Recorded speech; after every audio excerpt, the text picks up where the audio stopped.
Okay, so let's move on. So এইখানে আমার যে ডিসএগ্রিমেন্টটা আছে যে সবাই যে মানে এই 9টা 5টা একটা চাকরি যে কোনো একটা ফার্মাসিউটিক্যাল কোম্পানিতে করলেই যে সেটা মানুষের কাজে লাগবে তা না। হ্যাঁ, ধরেন 90%ই কাজে লাগলো, 10% তো ধরেন এরকম ক্ষতি করে, বাট নাম্বারটা আমি বাড়াই বললাম, রাইট? 10% যারা করে তারা তো প্রফিট ড্রিভেন কোম্পানিতে চাকরি করে মানুষের ক্ষতির জন্য কাজ করতেছে, তাই না?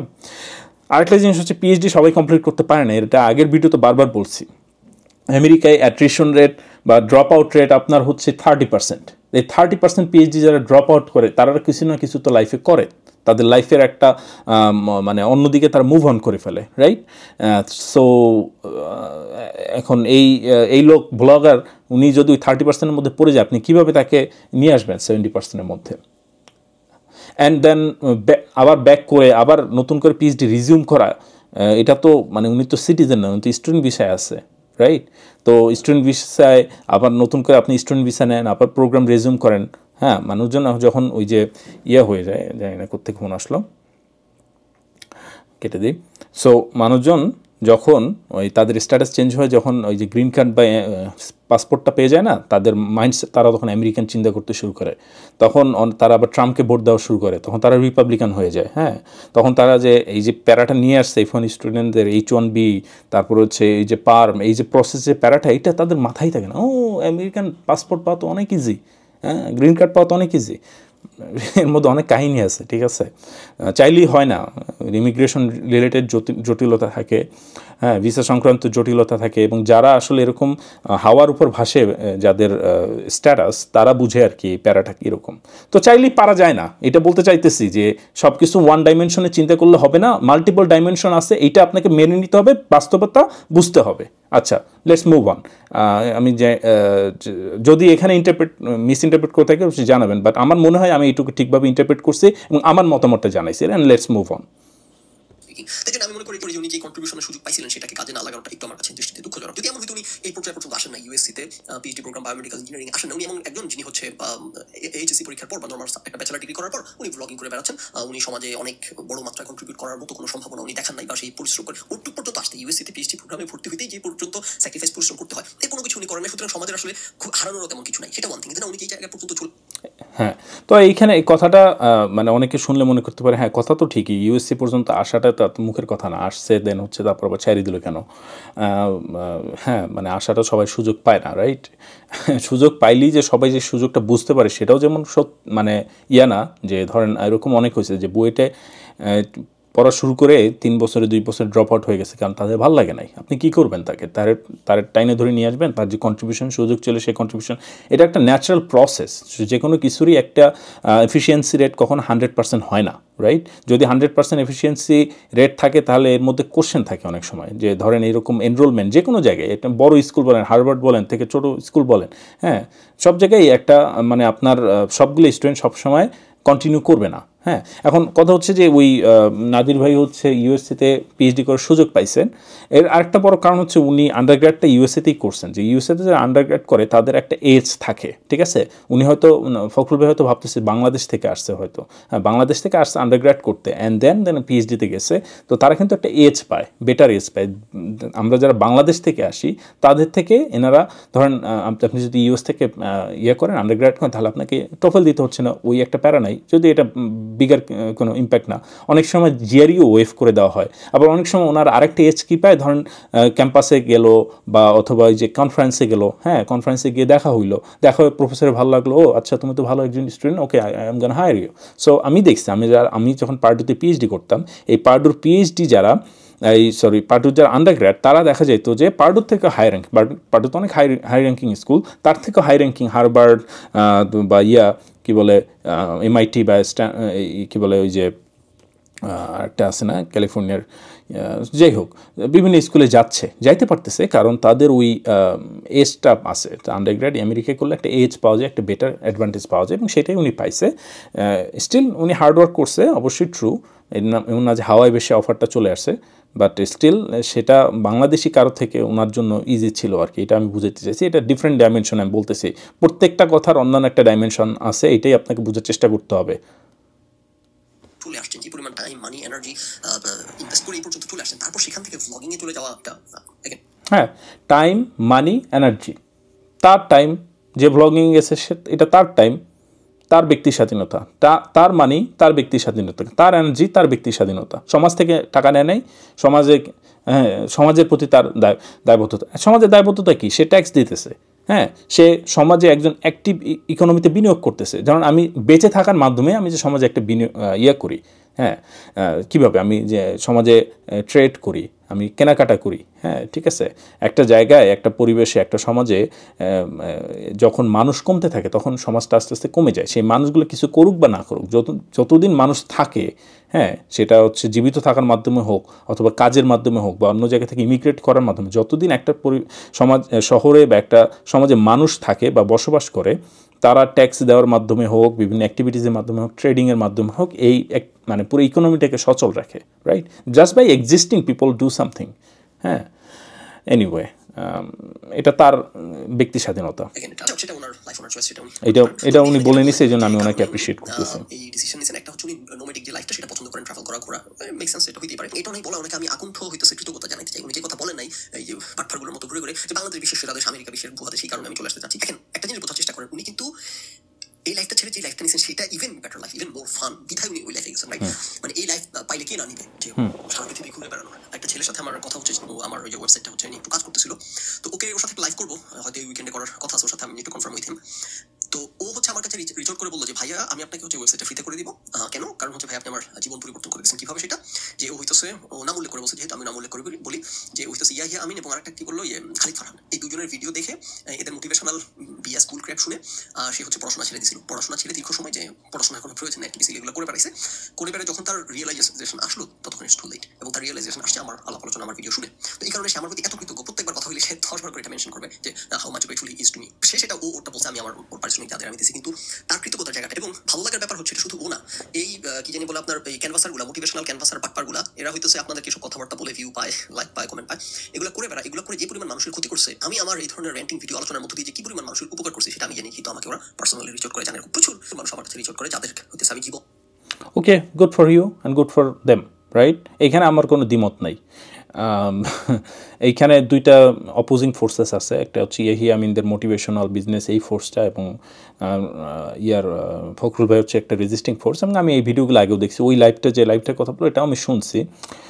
যদিও মানে পুরো ডিসকাশনটা হয়তো আধা ঘন্টায় বা 15 মিনিটে করা যেত, এত 2 ঘন্টা লাইভ করার দরকার ছিল না। Just by some people are saying that আমি যে ফখরুল ভাইয়ের সাথে যেটা করছি এটা 5 মিনিটে করা যেত।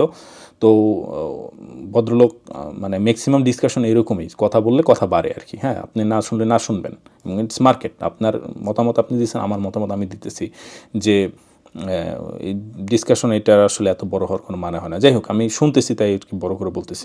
আমার আলোচনার মধ্যে দিয়ে আমার ডিপার্টমেন্টের একটা জুনিয়রের কথা বলছি, ও এরকম ছেড়ে দিয়ে পড়াশোনার মাঝখানে বাংলাদেশে ব্যবসা শুরু করছে, তারপর সোগা মারা খেয়ে, তারপর আমার কাছে এসে ভাইয়া সোগা মারা খাইছি, আমার পুলিশ এসে ব্যবসার কার্ড নিয়ে গেছে, এখন কি করবো? আমি বললাম কিচ্ছু করবো না, সোজা আবার ঢাকা ইউনিভার্সিটি আমার ডিপার্টমেন্টের জুনিয়র, আমি সোজা আবার ইয়েতে ব্যাক করো, ডিপার্টমেন্টে ব্যাক করো, ব্যাচেলারটা শেষ করো, করে আমেরিকা চলে আসো। সেই ছোট ভাই আল্লাহর রহমতে ব্যাচেলারটা। এই ভাইয়ের কথা উনি আগে 100 বার বলছে, বাট এখানে কিছু বলার নাই, এটা ট্রু। হ্যাঁ, বাংলাদেশের অবস্থা এত ভালো না, সোশ্যাল স্ট্রাকচার খুবই বাজে, এবং উনি এটার বিরুদ্ধে কথা বলে, এই জন্য আমি ওনাকে অ্যাপ্রিসিয়েট করি। এইখানে মিস ইন্টারপ্রিটেশন বা কিছু হয় নাই, এটা আমি অ্যাপ্রিসিয়েট করি, এটা বারবারই বলছি। যাই হোক, নাতির ভদ্রলোক কিন্তু এগুলো করার চেষ্টা করেন নাকি ফাত্তামি কথাবার্তা বলে মানুষকে বিভ্রান্ত করা, ভুল ইমপ্রেশন দেয়া। তো উনি নোমেডিক জীবন পছন্দ করেন, সেই লাইফটা বেটার, উনি এই জন্য উনি ওই লাইফ বাছাই করছেন। অ্যাবসলিউটলি লাইক মানে ফেয়ার এনাফ। আরেকটা সেকেন্ড পয়েন্ট যেটা, সেটা আসি উনি আরেকটা পয়েন্ট, কারণ উনি বললেন যে আমেরিকার চেয়ে ইউরোপের লাইফ বেটার। উনি থাকলে দেশের বাইরে ইউরোপে থাকতেন রাদার, এবং এটার সাথে আমি 100% একমত। ইউরোপের লাইফ অবশ্যই আমেরিকার লাইফের চেয়ে, আমি এগুলো বিভিন্ন সময় আলোচনা করছি আপনাদেরকে, রাইট? ইউরোপের লাইফ আমেরিকার লাইফটা পুরো আলাদা। আমেরিকা পৃথিবীর মধ্যে পুরো একটা ভিন্ন দেশ, এটা সব বিভিন্ন সময় আমি পয়েন্ট আউট করছি, রাইট? বেশিরভাগের ক্ষেত্রে আপনি নাম্বার 1 পাবেন আমেরিকাকে। তো এই যে একটা দেশ এরা তৈরি করছে, এবং এটা শুধু এটা কালচারের দিক থেকে, যেটা যে নাদির ভদ্রলোক পয়েন্ট আউট করেন, ইউরোপের লাইফটা আরেকটু লেট ব্যাক, এবং এটা ট্রু। ইউরোপে আপনার প্রচুর ছুটি ছাটা পাওয়া যায়, আমেরিকাতে সেই তুলনায় কোনো ছুটি ছাটাই পাওয়া যায় না। চাকরি বাকরি লাইফ অনেক হেক্টিক, অনেক। আমি এগ্রি করি, এখানে কিছু না করার নেই। আদার হ্যান্ড ইউরোপের কালচারটা একটু কনজারভেটিভ। ধরেন এগুলো আলোচনা করছি যে আমাদের দেশে যেরকম আছে না, যে সম্মান করা, দেখলে দাঁড়ায় পড়া, শুয়ে পড়া, ক্লাসে ছাড় ঢুকলে, এগুলো ইউরোপের অনেক দেশে আছে। এটা কি ভালো কালচার নাকি খারাপ কালচার, এটা খুব একটা সাবজেক্টিভ ব্যাপার। আমার দীর্ঘদিন পরে সে মনে হয়েছে যে এটা ভালো খারাপ সবই আছে, তবে আমার মনে হয় যে আমার কাছে শেষ পর্যন্ত আমেরিকান কালচারটাকে বেটার এবং সুপিরিয়র মনে হয়। এটার ইস্যু নাই, থানা বলতেছি না, অবশ্যই আছে, কিন্তু আমেরিকা সেই অ্যাডভান্টেজটা পাইছে ওরা, যে এখানে তো ইউরোপ থেকে সবাই আমেরিকাতে এসে সেটেল করছে, রাইট? তো তারা এখানে আসার পর আমেরিকানরা তারা ডে 1 থেকে একটা কনশাস ডিসিশন নিছে যে আমরা আমাদের এই দেশকে ইউরোপ বানাবো না। ইউরোপের যেসব সমস্যার কারণে এই জায়গায় একটু এইটা উনি একটা জাস্ট ব্ল্যাঙ্কেট একটা স্টেটমেন্ট দিতেছেন, ঠিক আছে? হ্যাঁ, মানে আমেরিকাকে ইউরোপ বানাবো না ইন এ সেন্স যে মনার্কি রাখবো না, ওই জিনিসগুলো রাখবো না, ওইটা ঠিক আছে, বাট সব প্রবলেম যে ওয়াইপ আউট হয়ে যাবে এইটাও কিন্তু না। তা না হলে আমেরিকার থেকে ইউরোপে কিন্তু আগে স্লেভারি অ্যাবলিশ হয়েছে, আমেরিকায় স্লেভারি কন্টিনিউড হয়েছে এবং এটা নিয়ে এখানে যুদ্ধ হয়েছে। আমেরিকান মানুষজন যদি এতই ভালো হইতো তাহলে এইখানে সেগ্রিগেশনের ইস্যু থাকতো না 1960 পর্যন্ত, ঠিক আছে? জিম ক্রো থাকতো না। তো এগুলো তো উনি জানেন, হয়তো এইখানে উনি এটাকে জাস্ট মানে করে গেছেন, মিস করে গেছেন বা এটা জাস্ট অ্যাভয়েড করছেন। নিচে যে আমরা আমাদের এই দেশকে ইউরোপ বানাবো না, ইউরোপের যেসব সমস্যার কারণে আমরা ইউরোপ ছেড়ে এখানে আসতে বাধ্য হয়েছি, ওইসব সমস্যা যেন আমাদের দেশে না ঢুকতে পারে, আমাদের দেশকে বেটার। ইউরোপের বড় একটা সমস্যা ছিল হচ্ছে এই যে রিলিজিয়াস পারসিকিউশন, এই কারণে এরা এখানে আসছে। মানে অন্যান্য যে সমস্যা ওই সময় যেটা ছিল, ইউরোপে স্ট্রংলি রিলিজিয়াস পারসিকিউশন ছিল। ক্যাথলিক, যেখানে ক্যাথলিকটা বেশি ছিল তারা প্রোটেস্ট্যান্টদেরকে পারসিকিউট করতো, প্রোটেস্ট্যান্ট যেখানে ছিল সেখানে ক্যাথলিকদের পারসিকিউট করতো, রাইট? এটা স্ট্রং অনেক, মানে এখানে কালচার ক্লাশ ছিল এখানে। এটাই হতো উনি, মানে এইটা মেইনলি আমার জানা মতে এটাই হচ্ছে মেইন একটা motivating factor for people to move out of the Europe to come here. And then যারা আসছে তারাও সবাই যে অবস্থা সম্পন্ন, এখন ধরেন আপনার চিটাগাঙে বিরাট বাড়ি গাড়ি আছে, হ্যাঁ, এই আছে সেই আছে, এখন আপনাকে পুলিশে দৌড়ানি দিচ্ছে, আপনি আপনার বাড়িতে গিয়ে ঘুমাইতে পারেন না, থাকতে পারেন না, তো আপনি কি চিটাগাং থাকবেন? আপনি তো সিলেট চলে যাবেন পালায়, ঠিক আছে? ব্যাপারটা হচ্ছে এরকম আর কি। যারা ইউরোপের বড় লোক, যারা ধনী শ্রেণী, তারা কিন্তু আসেনি, আসছে যারা আর কি পারসিকিউটেড হয়েছে, অথবা ধনী শ্রেণী যারা পারসিকিউটেড হয়েছে, অথবা যারা গরিব, যাদের আসলে ইউরোপের রিসেশনের জন্য যাদের আসলে খাওয়ার উপায় ছিল না, ইয়ার উপায় ছিল না, তখন ইউরোপ তো বিভিন্ন ধরনের চেঞ্জের মধ্যে দিয়ে যাইতেছিল। সো তারা একটা সময় আমেরিকা আসছে। দেন আরও অনেক ডিপ, আমি জাস্ট একটা ওভারঅল একটা জিনিস বললাম, উনি যেটা মিস করে গেছে, বাট এর মধ্যেও আরও কথা আছে যারা ইতিহাসবিদরা ভালো বলতে পারবে। ট্রাই করছে এবং এটার ছাপ আপনি পাবেন আমেরিকার সংবিধান লেখা থেকে শুরু করে আমেরিকার প্রত্যেকটা ডিসিশন ডে ওয়ান থেকে ফান্ডামেন্টালি একটা ডিফারেন্ট দেশ হিসেবে গড়ে উঠছে, একটা ডিফারেন্ট কালচার নিয়ে গড়ে উঠছে, যেটা সবসময় বলি যে free speech constitution have protected absolute free speech পৃথিবীর কোনো দেশে নেই আমেরিকা ছাড়া। লাইক এটা একটা হিউজ ব্যাপার এবং এইটা 300 বছর আগে তাদের ফাউন্ডিং ফাদাররা এটা সংবিধানে আইন হিসেবে ঢুকে গেছে, যেটা 300 বছর পরও পৃথিবীতে আপনি বেশিরভাগ মানুষকে বুঝাইতে পারবেন না যে অ্যাবসলিউট মানে ফ্রিডম অফ স্পিচ থাকার গুরুত্বটা কোন জায়গায়, যেটা তারা 300 বছর আগে রেকগনাইজ করে গেছে। আমেরিকা আসলে এটা টোটালি একটা ফান্ডামেন্টালি ভিন্ন। হ্যাঁ, ফ্রি স্পিচের গুরুত্ব, but free speech for white man only, right? তখন কিন্তু তারা ডেমোক্রেসি ফার্স্ট এস্টাবলিশ, মানে আমেরিকাতে এস্টাবলিশ করছে, বাট ডেমোক্রেসি অন্যান্য কান্ট্রিতে অন্যান্য ফর্মে ছিল, বাট আমেরিকাতে তারা ডেমোক্রেসির মাধ্যমেই, মানে তারা ওই যে ইম্পেরিয়ালিজমটা বাদ দিয়ে, হ্যাঁ, কারণ তখন কথা ছিল যে ব্রিটিশরা মজা নিতেছিল, ওরা তো দেশ স্বাধীন করছে, কাকে কিং বানাবে, ওখানে কিং কে হবে? তো ওরা বলছে আমরা কিংয়ের দিকেই যাবো না, আমরা ডেমোক্রেসি দিয়ে শুরু করবো, রাইট? বাট দ্যাট ওয়াজ, মানে ওই সময় ওই টাইমে democracy was only for white man, ঠিক আছে? হোয়াইট উইমেনরাও করতে পারতো না এবং অন্যান্য রেসে কেউ কিন্তু এই ডেমোক্রেসির মধ্যে আসতো না, ঠিক আছে? ভোট দিতে পারতো না। এটা কিন্তু হিউজলি রেসিস্ট একটা ডেমোক্রেসি ছিল, হ্যাঁ। সো ওই জিনিসটা আমরা এখানে মিস করে গেছি। ফখরুল ভাই, যদি আমি ভুল বলে থাকি আপনি ঠিক করে দিয়েন, মানে উনি মিস করে গেছে। অনেকের ভালো লাগবে, অনেকের লাগবে না, এটা একটা সাবজেক্টিভ আলোচনা এবং অবশ্যই আমেরিকার নানান ইস্যুস আছে, কিন্তু এট দ্য সেম টাইম আপনি যদি এমন কেউ হন যে ফরওয়ার্ড লুকিং, আপনি বিশ্ব বদলে দিতে চান, আপনি মানে গ্রেট কিছু করতে চান, অ্যামেজিং কিছু করতে চান, তাহলে America is the country you need to be in. আমার একটা ছোট ভাই, সে হইতেছে লাইক এক্সট্রাঅর্ডিনারি একটা ছেলে টাইপের, কেউ মানে উনি বলতেছে যে আপনি যদি গ্রেট কিছু করতে চান, হ্যাঁ, you need to be here, মানে জেনারেলি স্পিকিং আর কি, বাট সব ফিল্ডের জন্য এটা সত্যি না। আমেরিকায়, আপনার ইউরোপে এখন অনেক রিসার্চ সেন্টার আছে, বিশেষ করে যারা থিওরিটিক্যাল ফিজিক্স নিয়ে কাজ করেন তাদের জন্য ইউরোপে সুযোগটা বেশি আর কি, ঠিক আছে? মানে এটা যারা ওনার বলতে পারবেন। যেমন আমেরিকায় ওই যে আপনার যে লার্জ হ্যাড্রন কোলাইডার যেটা, হ্যাঁ, সেটা আমেরিকা হওয়ার কথা ছিল, কিন্তু আমেরিকার মানুষজন স্টুপিডিটির কারণে এটা পরবর্তীতে ইউরোপে সরাই নিতে হয়েছে, ঠিক আছে? সো এখানে অনেক ব্যাপার আছে, ডিপ ডিসকাশনের ব্যাপার আছে, যেগুলো হয়তো আমরাও উঠাই নিয়ে আসি নাই। অ্যান্ড মানে হ্যাঁ, মানে ইন জেনারেল ভাই, আপনি যদি আপনার আখেরটা গুছাইতে চান অ্যান্ড বিশ্ব বদলে দিতে চান টু সাম এক্সটেন্ট, তাহলে আমেরিকা আসতে পারেন। বাট আমেরিকা 20-30 বছর আগে যেরকম সুযোগ দিত, হ্যাঁ, এখন ওই রকম সুযোগ দিচ্ছে না। মানুষজন এখন, আমেরিকান যারা লোকজন, তারা এখন হচ্ছে ওই যে কী বলে, স্কেপগোট হিসাবে ইমিগ্রেন্টদেরকে দায়ী করতেছে। তাদের নিজেদের দোষের জন্য আমেরিকার যত সমস্যা হচ্ছে, রিপাবলিকান বলেন, ডেমোক্র্যাটদের বলেন, ওদের দোষের জন্য আমেরিকার যত সমস্যা হচ্ছে, সেটাকে এখন তারা চাপাই দিচ্ছে হচ্ছে ইমিগ্রেন্টদের উপরে। তো সেটা লিগাল হোক, ইলিগাল ইমিগ্রেন্ট হোক, যেটাই হোক না কেন। আর আপনি ইমিগ্রেন্ট না হলে এটা বুঝবেন না। আপনার যদি গ্রিন কার্ড পাসপোর্ট হয়ে যায়, good for you, but you will never understand the pain for the people who are up in the air, right, in terms of status.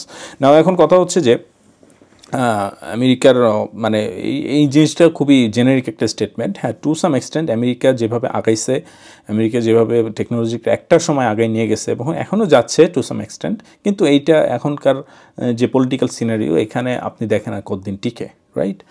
যে কোনো গ্রেট পাওয়ারের একটা ফল হয়।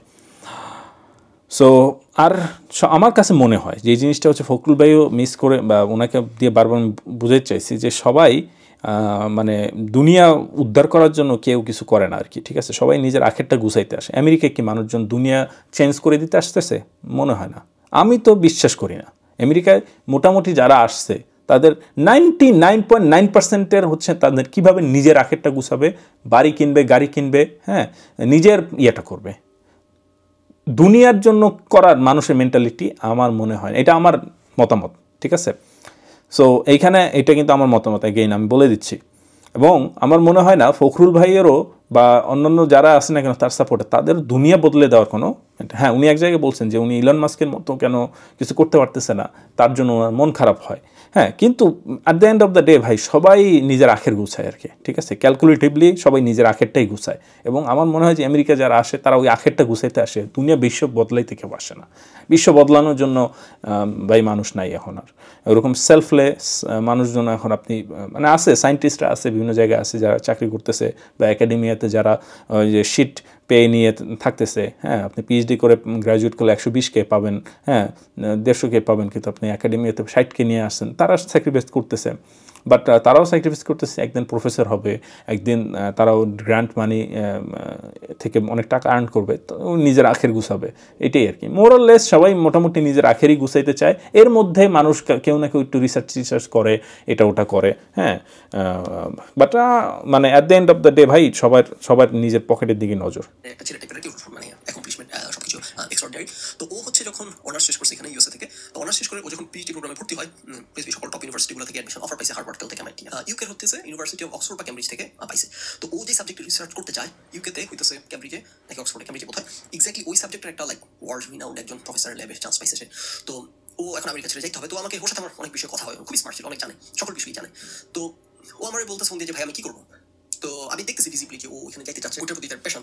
তো আমি তাকে বললাম যে দেখো, আমি বুঝতেছি তুমি এই সাবজেক্টে করতে যাচ্ছ, ভালো স্টাফ, কিন্তু আমেরিকা ছাড়ো না, আমেরিকাতে থাকো। এই পয়েন্টটা অনেকবারই আলোচনা করছি, রাইট? যে আপনি একটা দেশের কালচার, একটা আপনার আশেপাশের কালচার উইল আপনাকে এলিভেট করবে অথবা আপনাকে ডুবাই দেবে। আজকে ঢাকা ভার্সিটি বুয়েটের যে ছেলেপেলেগুলো বিসিএস এর সব প্রথম টপ 10 দেখতে পারেন আপনি, বুয়েটের এবং ঢাকা ভার্সিটির ছেলেপেলে। আপনি দেশের বাইরে আসলে সকল দেখবেন বুয়েটের, ঢাকা ভার্সিটির ছেলেপেলে। এটা এখানে কি বুয়েট বা ঢাকা ভার্সিটির শিক্ষা প্রতিষ্ঠানের কোনো ভূমিকা আছে তাদের লাইফে? মোটেও না। কিন্তু এই প্রতিষ্ঠানগুলোতে এমন একটা কালচার উঠছে যেহেতু এখানে সকল পরিশ্রমী ছেলেরা এসে জড়ো হয়, তো এখান থেকে কেউ না কেউ কিছু না কিছু করে এবং তার দেখা দেখি অন্যরা করে, তার দেখা দেখি অন্যরা করে।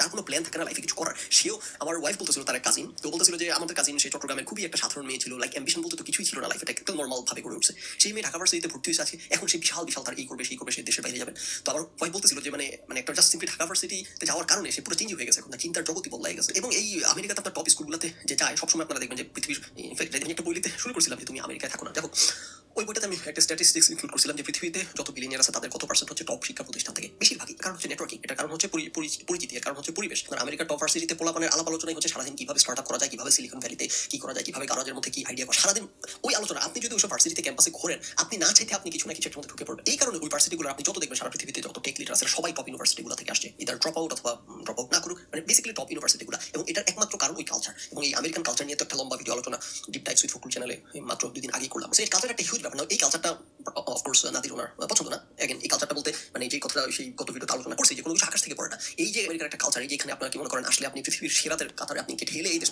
ভাই এইখানে অনেক ডিপ ডিসকাশনের ব্যাপার আছে। এই জিনিসগুলো আসলে আমার ওনার সাথে যখন বসছিলাম তখন এটা নিয়ে বসা উচিত ছিল।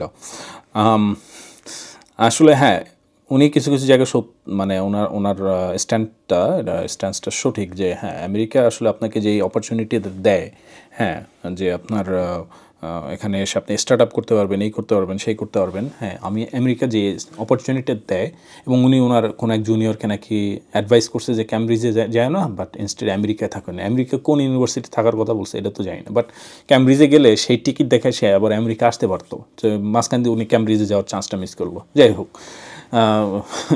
এখন হচ্ছে উনি যেটা বললেন যে হ্যাঁ, বড় বড় ইউনিভার্সিটিতে গেলে এটা দেখা যায় যে ছেলে পেলে খালি স্টার্ট আপ কীভাবে এটা করা যায়, হ্যাঁ, এই আইডিয়া থাকে। হ্যাঁ, এটা সত্যি যে বড় বড় ইউনিভার্সিটি স্টুডেন্টরা অলওয়েজ একটা মানে তাদের টেকনিক্যাল জিনিস সলভ করার জন্য তাদের একটা অলওয়েজ, আমি আন্ডারগ্রেডদের মধ্যে দেখছি যে এরা অলওয়েজ একটা দৌড়ের উপরে থাকে, হ্যাঁ, যে কীভাবে টেকনিক্যালি এই জিনিস সলভ করবে, জিনিস সলভ করবে, কীভাবে স্টার্ট আপ করবে, হ্যাঁ, তাদের একটা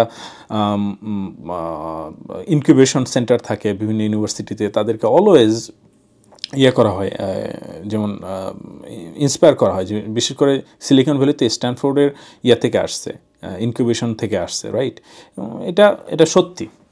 বাট এখানে যে জিনিসটা উনি মিস করে গেছে এটা আমি বলতেছি, ঠিক আছে? আমি নিজেও সিলিকন ভ্যালি একবার দুবার গেছি বিভিন্ন কাজে, এবং বিভিন্ন স্টার্ট আপ ফাউন্ডারদের সাথে আমার কথা হয়েছে, হ্যাঁ।